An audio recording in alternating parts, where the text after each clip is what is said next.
Welcome to week 1 of Christmas in July. It does feel kind of funny, but last December when I was busy making Christmas videos, I had too many ideas, and so I said something off the cuff like, hey, we should do Christmas in July so then I can use more of these ideas.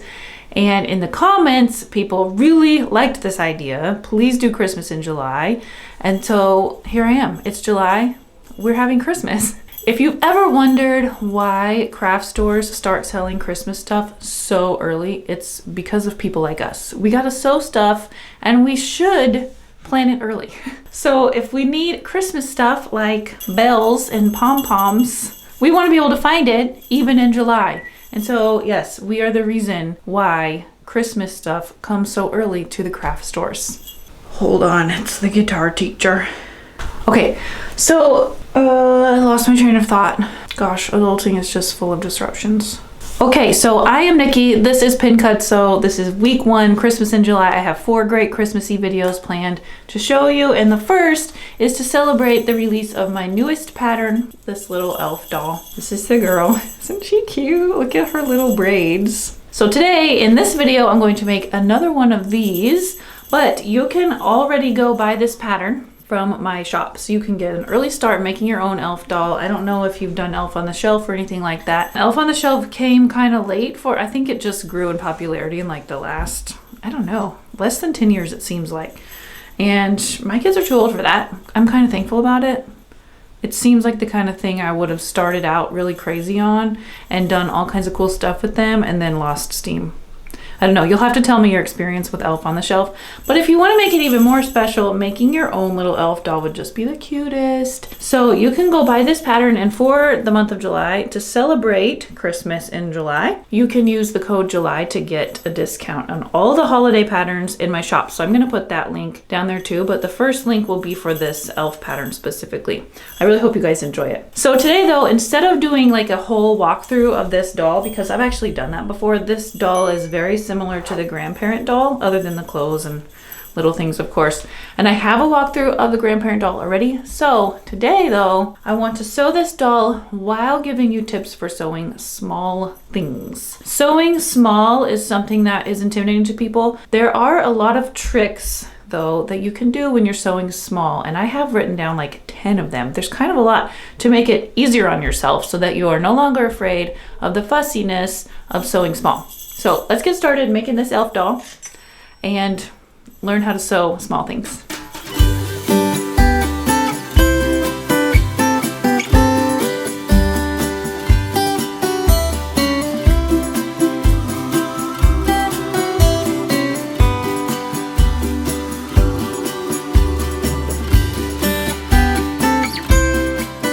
Okay, I have sewn my doll up until some pretty tiny parts that I want to tell you some tips about. Here's my doll front. Isn't she cute? Okay, so the first thing I do when I'm sewing small pieces together that have curves is lower my stitch length. Most of the time sewing machines are a stitch length of 3.5. I think that's millimeters.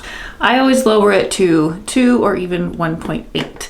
And that will help you get around the tiny curves. And when you turn little things outside that are curved, inside, right side out that are curved, it'll look nicer. It won't have so many like stitch divots because your stitches are short and it makes more of a continuous line. So that's tip number 1, lower your stitch length. The next thing I do is when you are piecing little things together, like I'm going to have a foot on the end of each leg and I'm going to have a hand on the end of each arm, and these are short seams. And if you have ever sewn little pieces, especially if you're using delicate fabrics, you might have had an issue before of your machine like sucking the fabric down into it, and it's super annoying. So what I do for that, to avoid that, is I use what we call enders and leaders and enders. And let me show you what I mean. Okay, what I mean by that is I have little scraps of fabric like this. So first I sew that. Then I do not lift my presser foot. I'm going to chain piece this right into there. And it takes it without sucking it down into my machine. Then I will do the next one like so. And you just enter the next one in. This is a good technique for quilt piecing also. Okay, so ordinarily I would just start feeding my arms and hands in the same way, but I want to show you what we do with enders. So maybe you're quilting and you're going to keep chain piecing the next row, but you need to stop for now, or you need to add something onto this or whatever. So this is the ender. You just feed it in like that and you leave it there in the middle. Snip this off from behind, and then at this point you can snip all these apart. They will be chained together, and none of my little pieces got sucked into my sewing machine, and then I can cut my leader off and use it for the next leader too. So now, but because I left this here, I already have a new leader. So now I can just stitch a hand on the end of every arm without worrying about my machine sucking in my fabric. Having fabric already in there allows the presser feet to grab onto it. Just keeps running onto the next thing instead of trying to find something to grasp onto when you first start a seam.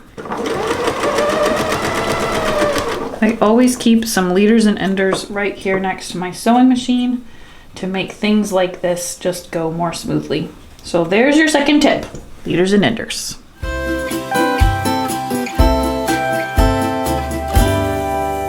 Okay, now I'm ready to sew my arms and legs together, and these are pretty tiny. You can see there's pretty small curves here on the arms and the legs. The key to sewing tiny curves is to stop, lift, and pivot over and over again, even just as much as like 1 or 2 stitches. Stop with your needle down, lift up your presser foot, pivot your fabric, put your presser foot down, sew another couple stitches. Let me show you. I think a lot of people already know this, but if you struggle with it, you need to stop and pivot more often. All right, I still have my leader in here, so it's not gonna suck my little fabric in. Especially when you need to sew all the way at the end. Here I am at a tight curve, and my stitch length is only 2, so that's helping me. I'm going to stop, lift my presser foot, another stitch or 2, stop and lift. I'm going very slowly, pivot. What you do not want to do is force your fabric this direction in the curve to curve it, because then you're going to get puckers and tucks, and you're not going to be on your seam allowance like you want to be. Again with the heel, stop and pivot. If your machine has a function where your needle can always be down, that is helpful, but otherwise make sure you turn your needle down before you lift your presser foot to pivot. You want your needle in the fabric to anchor it while you twist it. Okay, in order to turn tiny things right side out, I usually need to trim the seams, especially on the smallest, tightest parts. Clip off the excess at the corner and snip in toward the seam at the inner curves. This will all reduce bulk and help it turn right side out nice and neat. Not too close, but about 1/8 of an inch from the seam. So the next tip is trim seams to reduce bulk. All right, now I can turn these right side out. I have this fancy tool. It's called a fast turn. I will link it for you. If you do not have a fancy tool, try the pencil end of an eraser. You put it in here like this. And once you get it started, you'll be able to just slide the arm right along the pencil. Consider that a bonus tip. Maybe I'll show you in a second. But this fast turn is my favorite sewing tool. Saves a lot of time. Okay, this is what I mean by the pencil method though. Gotta kind of get it started. Put the pencil in it. Put the pencil down and wiggle until it comes out the other end. Easy peasy.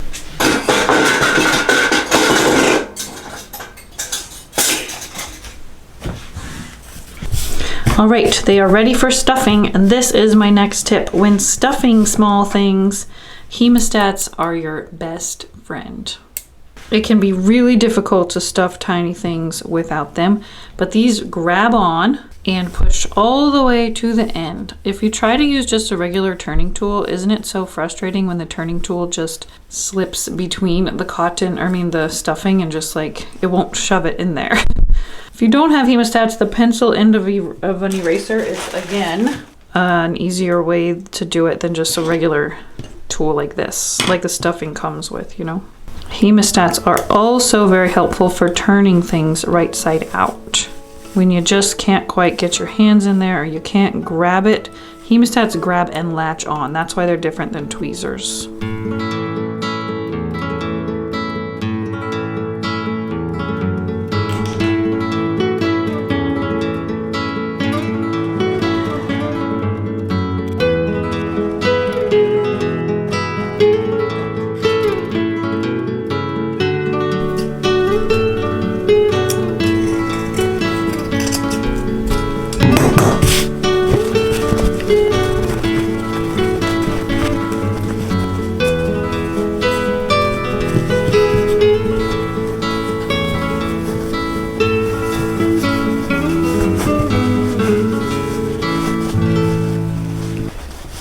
My next tip, I need to sew these legs into the bottom of my doll. This can be tricky because the stuffing gets in the way. So to combat this, you can use your zipper foot, which has a narrower side on the left, to get closer, or sometimes it doesn't have any side on the left at all. Or you can move your needle over to the left so that it's a little bit easier to sew. You could get closer. But if you still have trouble, this happens a lot. I noticed when I was teaching kids and they would want to sew pillows, they would stuff the pillow and then they would try to sew the opening closed, but the stuffed part is in the way, and so they would veer off of the seam. That's why we hand sew pillow openings closed. So the next tip is that hand sewing is always an option. If you just can't get it to look nice, try hand stitching it closed instead. Oh, I'm gonna use pink thread.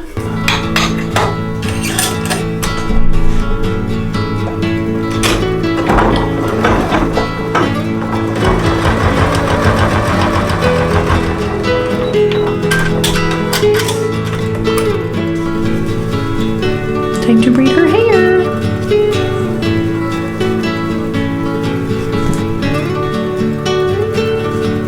Time to make her some clothes. Oh wait, she needs ears. Oops. Okay, this brings me to my next tip, and this is a cutting tip for sewing small things. With my students, I used to call this the sew then cut method. Instead of cutting out this tiny earpiece and then trying to sew around it because it's so small, instead we're going to trace this directly onto our felt. This is my heat erasable pen. I'm going to make 2 of them. I have to make them far enough apart. Like, you don't want to butt them up against each other because you're going to cut just outside of your seam line, so you need space for that. Okay, so I've traced my ears on here, and now with matching thread, I'm just going to go stitch around the entire ear.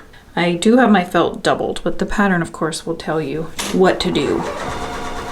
Okay, I sewed around them, and now I can cut them out. I'm just going to neatly cut them 1/8 of an inch away from the seam. If you're ever doing this with a pattern piece that wasn't made for this method, then you'll want to cut the seam allowance off first. But in my patterns, whenever I can, or whenever it would be easier to do it this way, I just don't include the seam allowance because it's intended to be traced and sewn directly on that line. And there I have 2 perfect ears. I used to teach my kids this method when making felt food or anything like that, where it's really hard to sew and keep the layers together because they're small and curvy. All right, her ears are ready. So cute.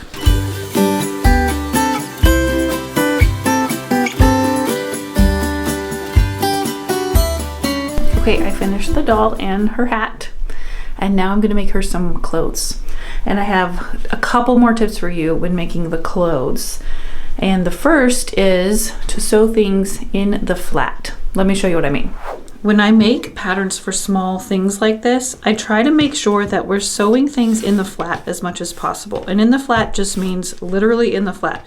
Instead of sewing this skirt into a tube and then trying to hem it, I'm going to hem it before I ever sew it into a tube. Another example of this would be like if you're trying to sew little sleeves, sew the sleeve head on before you sew up the side seam, and then you're not trying to fuss with a tiny little circle. And I'm even going to put these bodice pieces on in the flat. One goes here, one goes here. And instead of trying to sew them on once I've already sewn the skirt into a tube. So sometimes you may just need to rearrange things.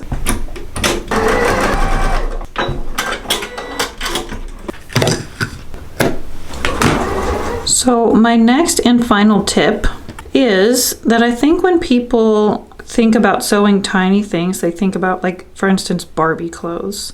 If you look at Barbie clothes from the olden days when they were really well made, they had like the tiniest hems, the tiniest arm size, and like everything was so tiny, and I think that puts a lot of people off. But I want you to know and understand that just because the thing you're making is small doesn't mean that your hems and casings need to be minuscule. I'm using regular 1/4 inch elastic, even though this piece of doll clothing is small.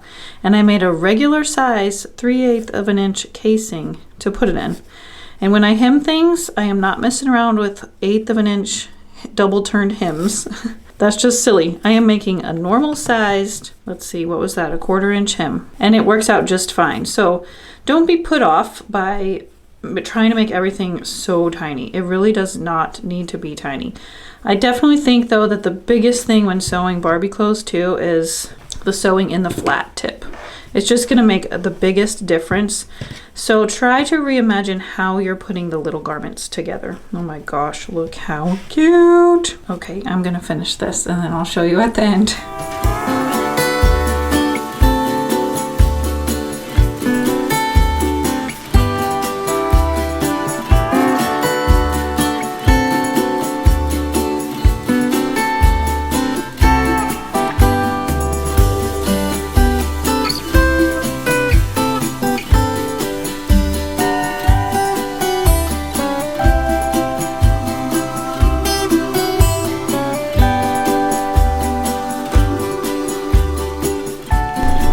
Okay, I'm going to talk to you while I finish her. I hope this has been really helpful for you. I also wanted to point out that if you're not in the mood for such a involved pattern like this for your elf doll, this is how you could simplify this pattern and make it look more like the traditional elf on the shelf. You could just make the doll without the clothes.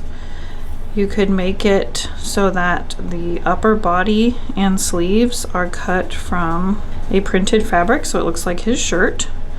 And then you could make the lower body and pants and legs cut from a fabric to look like his pants. And then you could just make the hat and the white collar. I believe the regular elf on the shelf does have that white collar. This is the collar. Just the collar is what I mean. But you could also look at this as sort of an heirloom project and see it as something that is worth the time. Honestly, I can make one of these dolls pretty darn quickly now. I mean, I've been filming this and it took me a couple hours yesterday and about an hour today, and I was filming, so it is probably not as time consuming as you might imagine. But there's a lot of room for creativity in this pattern. And also, if you leave off the ears, you have a regular ragdoll pattern. You do not even have to make this in Christmas fabrics. I think it would be pretty darn cute as a non-Christmas pattern too. So just to remind you, all of the patterns in my shop for Christmas in July are on sale with the code JULY. So hop over and get some. Some of my favorites are definitely my Christmas stocking that I really worked to get the shape of perfect. And there is a video tutorial for that and how to make it into one that has like a quilt block in it. Inset into it. And then my other favorite is definitely the Nativity playset. It is probably one of the best things that have ever come out of my creative brain. It is super cute. I've not seen another one like it, and it was really fun to make. I wish I would have thought of that before, when my kids were big. I mean, before my kids were big, when my kids were little. So hop over and check out my holiday patterns. I will put a link to them below, right under the one for this super cute elf doll. And I will see you all soon.